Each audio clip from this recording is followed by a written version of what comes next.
Concentrate. Yung second team, mga 30 SWAT. Dito sila nakakonsentrate sa likuran. Nagsisigawan. Tinatanong ng ground commander kung clear na yung area. Tinatanong ng ground commander kung clear yung area. Nakikipag-usap yung nasa perimeter, yung nakadikit sa bus. Kung meron pang tao, kung di ako nagkakamali. Ayun, may nag-flash sa loob. Flashbang, Mike. Ha? Pangalawang Meron flashbang parang naman tumislap dun sa loob.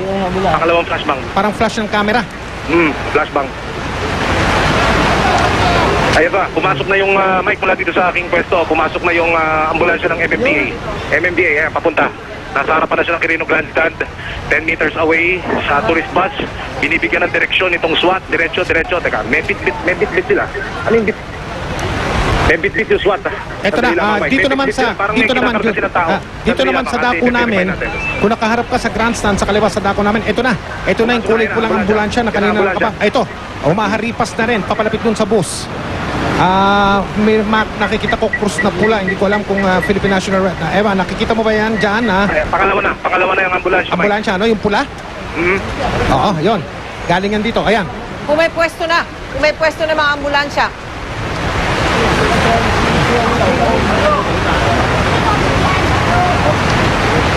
So, Jun, ano nangyayari dyan sa likuran ng bus ngayon sa mga oras na ito? Parang inaakyat yung, ano ba, winawasak, inaakyat yung likod ng bus, Jun? Emil? Mel, Emil? umaatras itong ambulansya. Yung ambulansya ng MMDA umaatras. Yung Philippine National Red Cross nakaposte doon sa kanyang kinalalagyan. Yung mga pulis, ito na, tuloy na napasok. So, tuluyan na Hello. nakapasok. Nawala audio ko. Tuluyan na nakapasok. Emil? Sandali lamang, Mel, medyo madilim kasi dito sa pwesto. O, sige, umanap ka ng magandang pwesto. Malaman natin, ang mga kababayan natin ay sa malaman kung ito ba'y napasok na. Mel, Go ahead, may Mike. karagdagang pang ambulansya dito na nakahanda na rin humaripas patungo ron sa bus kung kakailanganin o kung bibigyan ng signal. Kulay puti naman. Okay. Kung kanina mga sasakyan, may pumutok. May movement sa likuran. Sa likuran, kung kanina mga sasakyan ng pulis, ngayon mga ambulansya na ang naghahanda na lumapit doon sa bus, Mel, sa dakong ito. May balitang hatid si Rafi Tima. Tawagan natin, Rafi. Rafi Tima. Rafi? Hello, Rafi? Rafi, Mike. on the air ka na. Go ahead. Ano ang balita? Mike, kapapasok lang ng ambulansya kanina lamang at dumiretso dito sa likuran nga nitong bus. Na ngayon naman dito sa aking kinalalagyan ay nandito na dumating yung mga miyembro ng Special Action Force at meron silang dala-dala mga sniper rifles. Samantalang namataan ko na rin dito. Mike. Sandali Rafi. Rafi, merong lumalapit Mike. dyan. Meron ako nakikitang papalapit dyan, galing doon sa isa sa mga ambulansya dito. Hindi nyo nakikita, kaya pinapayungan siya. Pakitignan lang natin kung sino yon. Okay, nasa may kabilang side yan na... Nakabarong parang naka-shirt jack. Oo, nasa Nakapaligiran kabilang- siya ng mga nakapolo barong na mga assistant, pinapayungan siya. Mukhang mataas na opisyal ito. may mga official na tayo nakitang lumalapit dito sa likuran ng Papunta bus. dyan sa command vehicle ng NCRPO, baka makikita mo, Rafi. Salubungin mo. Okay, Mike, Sino yan? sasalubungin natin pag nakita natin dito. Nakaantabi na rin, Mike, dito Doon yung sa kaibigan ambulansya. ng Nasa may member din natin ambulansya ng Manila puti. Police District. At posible daw siyang lumapit dito sa bus kapag binigyan siya ng go signal. Nagbibigay siya ng impormasyon sa atin kanina na, sabi niya, may capable din naman daw itong kanyang kaibigang polis para gawin kung ano man yung kailangan niyang gawin. Pero hindi na niya dinitalye ito. At nakaready na nga siya kung pwede siyang lumapit daw kung kinakailangan pa yung serbisyo niya para makausap. Kung sakaling pwede pong kausapin itong hostage taker na nasa loob ng Rafi, yung mga pulis doon sa may dalawang mobile patrol car na pumorma malapit doon sa bus ay nag-aalisan doon, iniiwan na nila yung sasakyan at yung isa doon sa dalawang patrol car umaatras ng papalayot. Nakikita ko may mga panyo silang nakatakip sa meron na mga kasi. buka nila, no?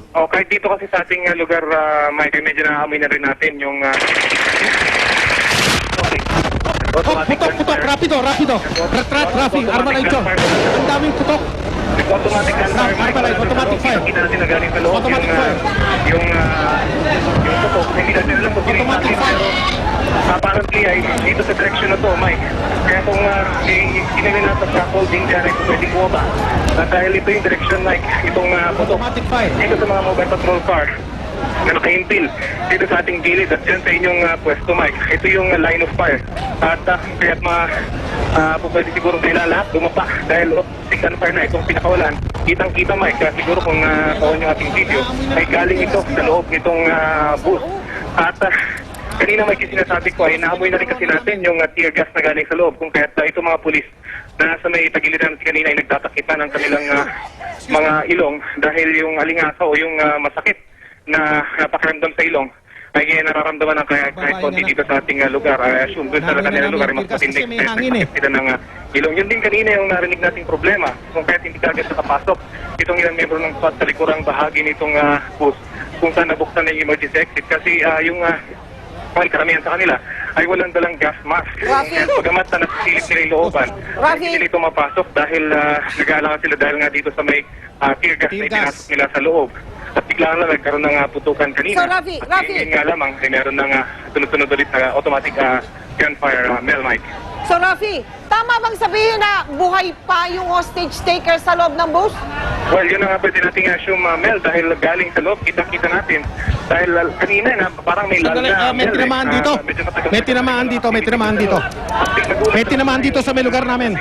May kasaliwag na gusto na umaatras yung mga pulis Nasaan? na nasa may tagiliran mismo ng bus, umaatras at nagtatakip ng Hello, ilong. may. Indikasyon na may naaamoy silang medyo mabaho. Ito, medyo naaamoy na natin ngayon dito, Mel.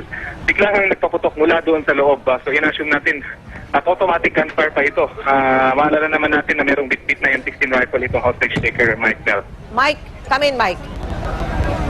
Mike, Mel, may Mike, I tinamaan want to daw check- dito na check on- civilian. Ah, Dito lang to sa malapit sa amin, Mel. Sa tagiliran ko lang, sa tabi ko lang, Mel. Aha. Baka- Tinakbo ng mga tao eh. Aha. Papapala. Baka lumipat ka, Mike, lumipat ka, Ano yun, Mel? maghanap ka ng ibang pupuntahan mo, kung kaya Wala, pa. open kami. Kaya nga, open kayo dyan. Masyado kayong open, Kaya Mike. yung tear gas, Oo. sandali, kukubli kami dito sa may parang flower box. Hindi lang aabot yung mikropono ko. Dahil yung tinamaan dito daw, ilang talumpakan lang ang layo sa amin eh. Sa Mel? mga tuwid, umaabot hanggang dito yung Go bala. ahead, Rafi. Mel, yun nga yung sinasabi natin kanina. Mel, Mike, medyo yung direction niya, yung line of fire. Hindi natin alam, Mike, kung sino yung tinarget niya. Pero mukhang ito yung dalawang patrol car na umaatras. Ito yung pinatutukan niya. At kung dito sa aking vantage point ay direct line of fire, yung pwesto ng mga media dyan sa may tagiliran itong grandstand. Kung kaya't hindi natin alam kung ano yung susunod niya kasi lahat, kitang-kita niya lahat, Mike at Mel, itong buong lugar, bagamat medyo basag-basag na yung salamin. So medyo limited pa yung kanyang magiging vision. Pero kita pa rin niya ang lahat ng movement dito sa labas. At kanina nga, indikasyon nga din na malamang buhay pa nga talaga itong sa loob na hostage taker. Dahil hinayaan niya lang makalapit muna Emil. yung mga polis. Tsaka siya nagpaputok kanina, Emil, Mike at Mel. kitang-kita ko yung kislap nung armas dito sa banda namin eh. Hindi sa Oh, likod my eh. God. Di ba sa likod may pumapasok ng mga pulis? O nagtatangka? Pero yung, Nakita ko nga rin dito, yung Mike, kislap habang... nung paputok dito paharap sa amin. Tama Mike, nakita natin yung direction talaga ng putok ay dyan sa direction ninyo. At ngayon nakikita natin dito sa likurang bahagi, Mike, ay tinatry na namang hagisan ng tear gas. Bagamat yung isa hindi pumasok. Ngayon itong pinaka-latest ay pumasok na yung tear gas dito sa loob ng... Mike, meron tayong yes. video. Meron tayong video na isang lalaki nakadilaw na t-shirt. Ito ba yung nasa tabi mo na tinamaan? Oo, nakakulay orange eh. Nakakulay orange. Orange ba yan? siya eh. And blue. Blue ang pangbaba, ang pantalon? Ay, shorts? nakita ko lang yung t-shirt, Mel, kasi nagtakbuhan yung mga tao dito sa may tabi namin eh. Okay. Pati na kami. Mike? Ay. Mike, may Ito yun, narinig tayo Rafi. dito isang membro ng SWAT, tayo niya magpakilala. Pero ang sinasabi niya kasi, napakalakas ng ilaw ng mga media dyan sa lugar ninyo. Posibleng isa ito sa mga target niya na nakadiretso dito sa booth. Ito lang yung Ayan, ilaw na nandyan siya nakadiretso. ayan, pinatog siya sa kahon niya ng network eh. Kahon yan ang gamit nakadiretso yung natin ilaw sa na yan coverage. Dito sa may Rafi. booth mismo, ito yung nagbibigay ng liwanag dito sa booth. Ang sinasabi nitong pulis natin kausap, posibleng iyon ang kanyang Ayan, target pinatay na namin yung, para mahirapan dito sa yung mga setup pulis namin, na pinatay na nagsasagawa namin nitong yung ilaw. assault operation na mapasok itong loob ng booth. Pero hindi natin makakumpirma niya, yun ay kanyang opinion lamang, bagamat siya ay membro ng Special Weapons and Tactics Group, Mike. So ngayon, Mike, bumuhos na itong napakalakas na ulan at tumatras na rin itong mga pulis na nandito sa ating tabi.